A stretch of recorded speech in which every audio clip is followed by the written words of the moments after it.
디모데후서 1장 3절부터 8절까지입니다. 신약성경 343쪽입니다. 이 기록된 계시의 말씀을 살아계신 하나님의 음성으로 들으시기 바랍니다. 모두 경건한 마음으로 일어나서 이 말씀을 받겠습니다. 내가 밤낮 간구하는 가운데 쉬지 않고 너를 생각하여 청결한 양심으로 조상적부터 섬겨오는 하나님께 감사하고 내 눈물을 생각하여 너 보기를 원함은 내 기쁨이 가득하게 하려 함이니 이는 내 속에 거짓이 없는 믿음이 있음을 생각함이라. 이 믿음은 먼저 내 외조모 로이스와 내 어머니 유니게 속에 있더니 내 속에도 있는 줄을 확신하노라. 그러므로 내가 나의 안수함으로 내 속에 있는 하나님의 은사를 다시 부릴 듯하게 하기 위하여 너로 생각하게 하노니 하나님이 우리에게 주신 것은 두려워하는 마음이 아니요 오직 능력과 사랑과 절제하는 마음이니 그러므로 너는 내가 우리 주를 증언한가 또는 주를 위하여 갇힌 자 된 나를 부끄러워하지 말고 오직 하나님의 능력을 따라 복음과 함께 고난을 받으라. 이것은 하나님의 말씀입니다. 아멘.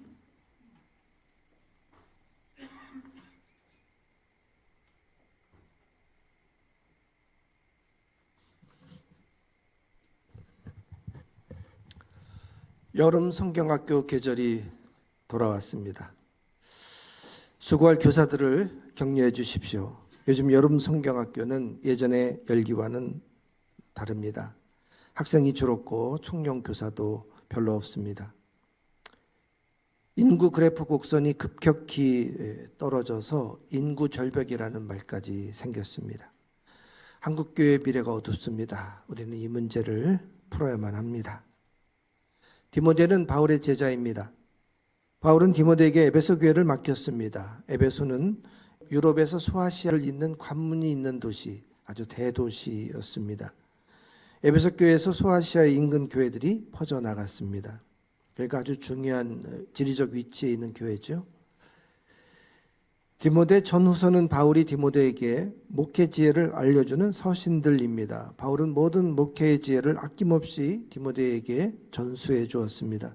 본문 6절에서 디모데 속에 있는 하나님의 은사를 다시 불일 듯 일으키겠다고 했습니다. 예전에 바울이 디모데에게 안수했었습니다. 그때 성령이 임하고 하나님의 은사가 불처럼 일어났었습니다. 지금은 그 열기가 좀 식었습니다. 목회자에게 열기가 식으면 위기이지요. 디모데 후서는 앞서 보낸 편지가 있다는 뜻입니다. 디모데 전서를 보냈지만 아직 디모데에게는 그 뜨거움이 보이지 않았습니다. 바울은 이것을 걱정하면서 디모데 후서를 또 쓰게 되었습니다. 저도 한결같은 영성을 유지하기가 쉽지 않습니다. 식지 않은 영성을 위해서는 성경을 연구하고 독서하고 또 기도도 꾸준해야 합니다. 특히 시편을 꾸준히 읽으면 큰 도움이 됩니다. 다윗의 시편을 보면 그가 얼마나 하나님께 꾸준했는지를 알 수 있습니다. 다윗은 앉으나 서나 또 무엇을 하든지 하나님을 생각했습니다. 바울은 디모데의 식지 않은 영성을 위해서 본문에서 세 가지를 권하고 있습니다. 이 세 가지는 우리의 식은 영성을 다시 불붙이는 비결이 될 것입니다. 첫째는 생각하라는 것입니다. 본문에 보면 생각이라는 단어가 아주 많이 나옵니다. 3절에 너를 생각하며 그랬고 4절에도 보면 내 눈물을 생각하며 또 5절에도 믿음이 있음을 생각함이라. 6절에도 너를 생각하게 하노니. 생각은 뇌에 저장된 기억을 꺼내는 것입니다. 인간의 놀라운 능력 중 하나가 어떤 목적을 달성하기 위해서 깊이 생각하면 필요한 기억이 떠오른다는 것입니다. 예를 들면 수학 문제를 풀 때 생각을 하면 거기에 맞는 공식이 떠오른다는 거죠. 문제를 해결하려면 생각이 깊어야 됩니다. 바둑의 고수는 경우의 수를 다 읽어냅니다. 그 중에서 최상의 수를 찾아내지요. 생각이 얇고 깊은 그 차이에 따라서 바둑의 실력이 결정이 되는 것입니다. 인간은 유일하게 자기 자신을 생각할 줄 아는 동물입니다. 자아 생각을 할 줄 알아야 인생의 문제를 해결할 수 있습니다. 나의 내면과 그 바깥을 정확하게 구분할 줄 알아야 됩니다. 이게 안 되면은 정신병인 거죠. 또 지성과 감성을 조화롭게 다룰 수 있어야 됩니다. 즉, 현 상황에 맞는 최상의 언어를 찾아내는 것이 바로 영성입니다. 6절에 나오는 생각은 바울이 디모데 영성을 위해서 고민하다가 그 방법을 찾았다고 하는 이야기예요. 6절을 한번 보겠습니다. 그러므로 내가 나의 안수함으로 내 속에 있는 하나님의 은사를 다시 불일듯하게 하기 위하여 너로 생각하게 하노니. 바울이 디모데에게 안수했던 기억을 떠올렸어요. 그때 뜨겁게 성령을 받으면서 하나님의 은사가 충만했었습니다. 디모데가 그때 일을 떠올리면 다시 그 뜨거운 영성이 회복되리라 기대했다고 하는 것이죠. 우리도 은혜 받을 때가 있었습니다. 성령을 체험하고 거듭났었던 때가 있었죠. 예수님을 인격적으로 만나서 구주로 영접했을 때가 있었습니다. 방언을 받고 은사가 충만했을 때가 있었습니다. 심령이 뜨거워서 찬송을 부르며 눈물을 흘렸을 때도 있었습니다. 믿지 않는 일을 보면 그 안타까운 마음에 달려가 복음을 전했었던 때도 있었고요. 또 즐겁게 헌신하며 봉사했을 때가 있었습니다. 하루 종일 교회에 살면서 예배드리고 또 봉사를 했던 때도 있었습니다. 수련회 가서 은혜 받고 성령 충만, 기쁨 충만했을 때도 있었지요. 그러면 지금 나는 어떻습니까? 그때만큼 하나님을 생각합니까? 그때만큼 성경을 열심히 읽고 있습니까? 그때만큼 전도하고 봉사하나요? 교회에서 그때만큼 예배드리고 있나요? 리바이벌은 다시 공연한다, 그런 뜻이 있어요. 또 부흥, 회복이란 뜻도 있습니다. 나의 믿음의 전성기를 한번 떠올려 보십시오. 그때를 회복할 수 있어야 합니다. 성령 받고 은혜와 기쁨이 충만했던 성령의 시절, 그때처럼 지금도 우리는 성령의 사람이 되어야 합니다. 4절에 나오는 생각은 디모데가 흘린 눈물이에요. 디모데가 어떤 이유로 눈물을 흘렸는지는 자세히 알 수 없습니다. 그 다음 구절을 보면 내 눈물을 생각하며 너 보기를 원한다 그랬으니까 바울과 이별했을 때 흘린 눈물일 수도 있겠고, 아니면 이 편지를 받아보면서 흘렸던 눈물인가 하고 볼 수도 있겠어요. 뒤에서 좀 더 말씀을 드리겠지만은 지금 이 디모데 후서는 극심한 박해 때 바울이 감옥에서 쓴 편지입니다. 그리고 이 편지가 마지막이 될 것 같다는 구절이 나와요. 그래서 디모데도 이 편지를 받으면서 그만 울컥했을 거예요. 그때 그 눈물을 한번 생각해 보라는 거예요. 믿음의 동료를 만나서 함께 사역할 수 있어야 합니다. 장작이 모여야 큰 불이 되듯이 혼자서 하는 것보다 동력자와 함께하면 시너지 효과가 나서 더 큰 일을 감당할 수 있습니다. 우리 모두 함께 모여서 기도하고 예배하고 찬양합시다. 목청껏 소리내서 기도하고 찬양합시다. 3절을 보면 바울이 디모데를 위해서 밤낮 쉬지 않고 간구하며 너를 생각한다 그랬어요. 저도 중보 기도를 하면 또 여러분들을 생각하게 됩니다. 기도할 때 그 얼굴이 떠오르고 또 이름도 떠올립니다. 지금 그가 어떤 처지에 있을지를 생각하게 되고 또 지금 그에게 가장 필요한 것이 무엇인지를 헤아리게 됩니다. 그렇게 기도하다 보면 안타까운 마음이 들 때 우리의 기도도 더 간절해지는 것이죠. 그러다 보면 그것이 그 나의 영성을 채우는 시간이 됩니다. 그러니까 여러분 여기서 디모데를 생각하면서 쉬지 않고 기도했다고 하는 이 바울의 이 말씀을 통해서 우리도 같이 늘 이웃과 형제를 생각하면서 중보하는 기도자가 됩시다. 또 5절에 보면 바울은 디모데 속에 거짓이 없는 믿음을 생각했다 그랬어요. 이는 내 속에 있는 거짓이 없는 믿음이 있음을 생각함이라. 이 믿음은 내 외조모 로이스와 내 어머니 유니게 속에 있더니 내 속에도 있는 줄을 확신하노라. 디모데의 믿음이 외조모 로이스와 어머니 유니게에서 흘러서 전해진 것입니다. 디모데라는 이름이 하나님을 공경한다 그런 뜻이에요. 그러니까 그 이름 속에 부모의 신앙이 가득 들어 있어요. 여러분 중에 부모님이 신앙의 의미를 담아서 지어준 이름이 있을 겁니다. 그건 큰 은혜고 축복이에요. 디모데의 믿음은 거짓이 없는 깨끗한 믿음이다 그랬어요. 왜 바울이 볼 때 디모데의 믿음이 순수하고 깨끗하다고 그랬을까요? 그것은 그 뒤에 디모데 후서 3장 15절에 보면 디모데가 어릴 때부터 성경을 알았다 그랬어요. 또 어려서부터 성경을 알았노니 성경은 너희 너로 하여금 그리스도 예수 안에 있는 믿음으로 말미암아 구원에 이르는 지혜가 있게 하느니라. 어릴 때 배운 거는 평생 가요. 스펀지처럼 쭉쭉 빨아들입니다.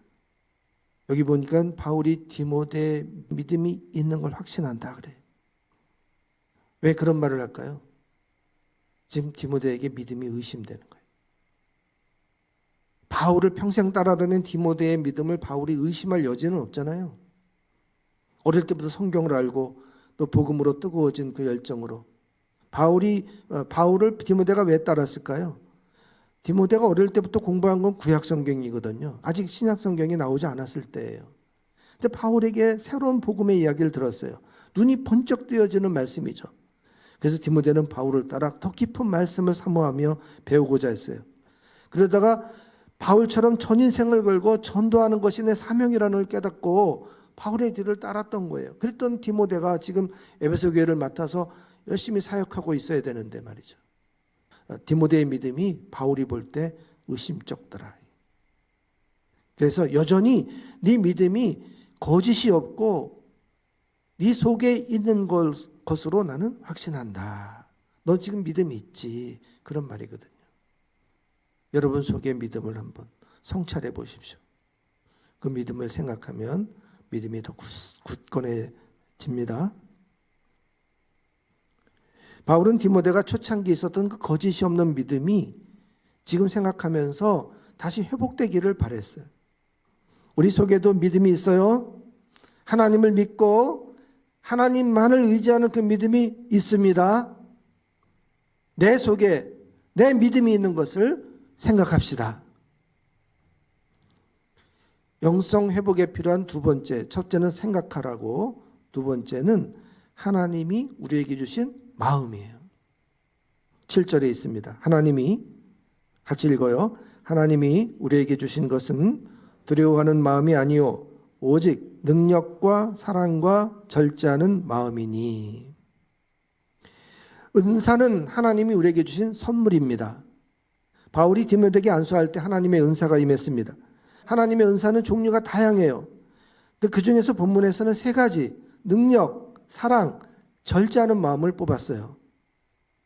이 능력, 사랑, 절제가 목사님에게 정말 꼭 필요한 세 가지 덕목이에요. 이 능력, 사랑, 절제는 목회자에게도 필요하지만 여러분에게도 꼭 필요합니다. 근데 이 모두 세 가지가 하나님이 주시는 선물이에요. 능력, 내 능력이 아니에요. 사랑, 절제도 내 것이 아니에요. 하나님이 주셔야만 하는 것입니다. 우리의 영성을 회복시킬 것에 대한 세 번째는 바로 고난이에요. 고난.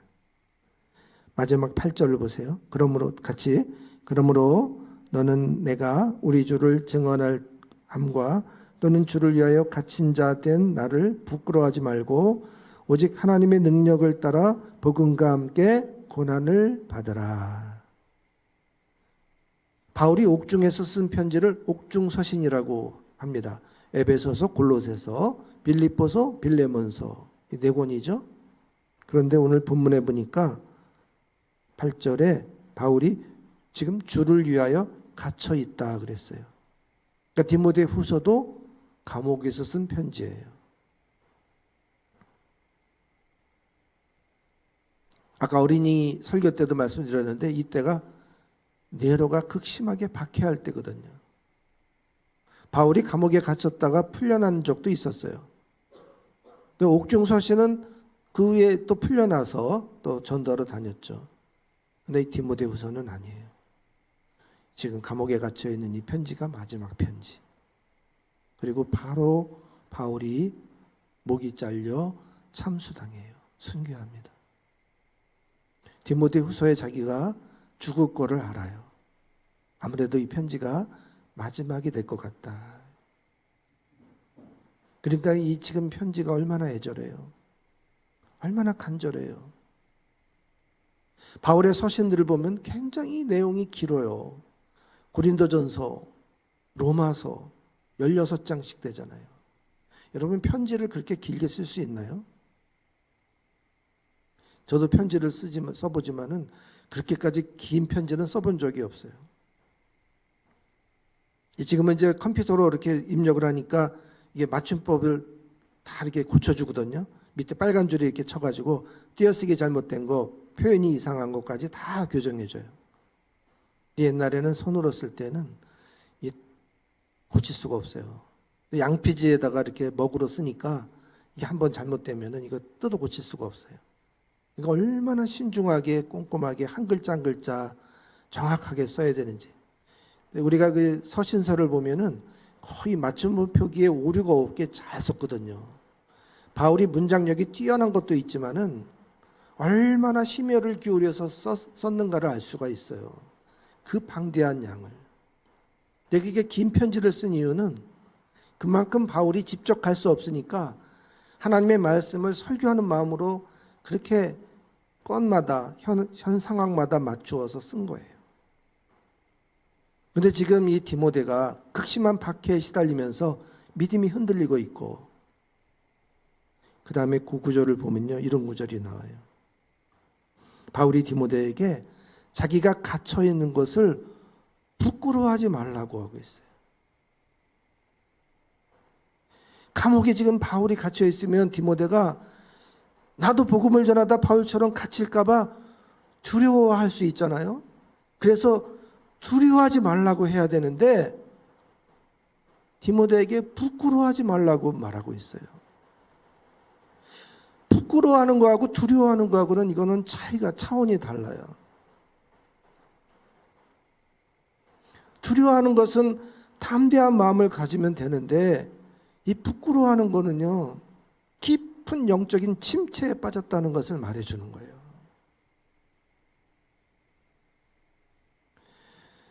지금 미션스쿨 중고등학교에서 이제 그 기독교를 모토로 세운 학교이기 때문에 밤마다 이제 종교부장을 뽑거든요.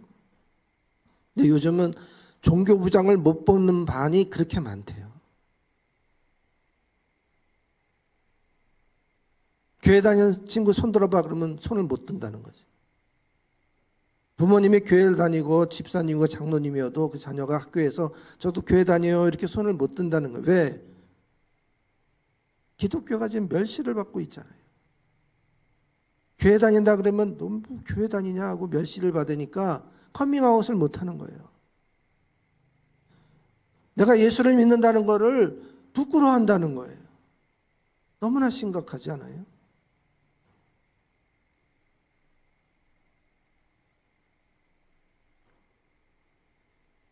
바울은 디모데에게 자기가 갇혀 있는 것을 지금 부끄러워하지 말라고 말씀하고 있어요. 바울이 그만치 지금 제자 디모데가 심각한 상태에 빠져 있다는 것을 알고 있어요. 그러니까 이게 지금 마지막 편지인데 디모데가 그러고 있으니까 얼마나 안타까웠겠어요. 그러니까 정말 한 글자 한 글자 온 마음을 다해서 디모데가 다시 일어서기를 바라는 마음으로 쓰고 있는 거예요. 야, 너 나한테 안수 받을 때 한번 깊이 생각해봐. 너 내가 쉬지 않고 너를 위해서 기도하는 거 생각해봐. 너 하나님이 주신 마음 생각해봐. 편지를 그런 마음으로 쓰고 있어요. 그러니까 디모데가 흘린 그 눈물, 그거는 정말 이 편지를 받았던 디모데가 받자마자 얼마나 울컥했겠어요. 이게 지금 선생님이 보내는 마지막 편지라. 곧 이제 처형당하실 바울이 죽는 순간까지 나를 생각하고 나를 위해서 보낸 이 편지. 그런데 지금 나는 어떤 꼴을 하고 있는가 생각할 때 얼마나 통곡하고 눈물이 났겠어요.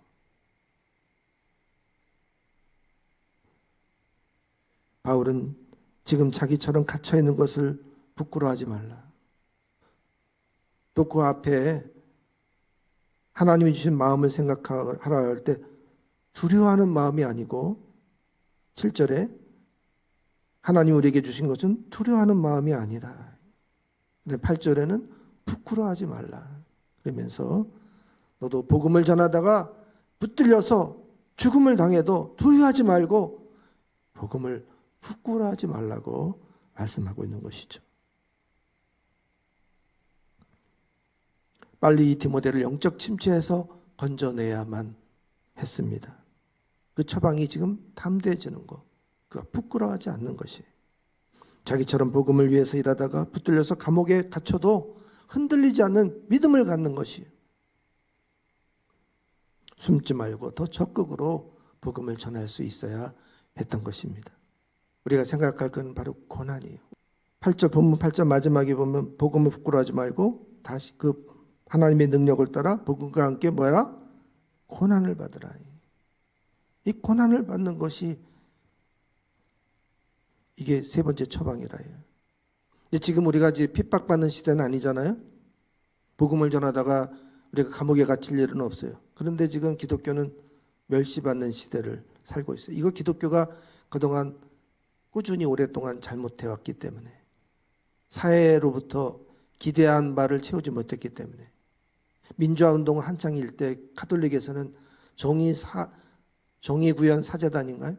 그게 사제 전체를 보면 극소수의 사제들이 움직이는 건데, 하나가 딱 단합해가지고 성명서 발표하고 또 시위 현장에서 앞장서서 십자가 들고 이렇게 행진하고 막 이런 모습들이 뉴스에 나오니까 가톨릭은 정의를 위해서 싸우는구나 하고 인식이 됐는데, 기독교에도 뭐 KNCC나 뭐 민주 운동하는 그 목사님 단체들이 굉장히 많았어요. 수십 개가 됐는데 이게 다 각계 전투로 움직이니까 주목을 받지 못해가지고 마치 기독교는 정권의 시녀가 되어가지고 아분화하고 그러는 종교로 인식이 되는 바람에 기독교에 대해서 많이 실망하게 됐죠. 그러던 이제 대형교회 큰 목사님들이 실수를 많이 하고 또 세습을 이렇게 일상화하고 이러다 보니까 이제 안주 외면을 당하게 된 거예요.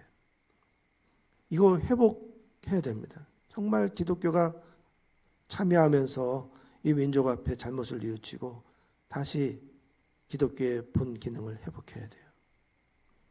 네, 쉽지 않은 일이에요.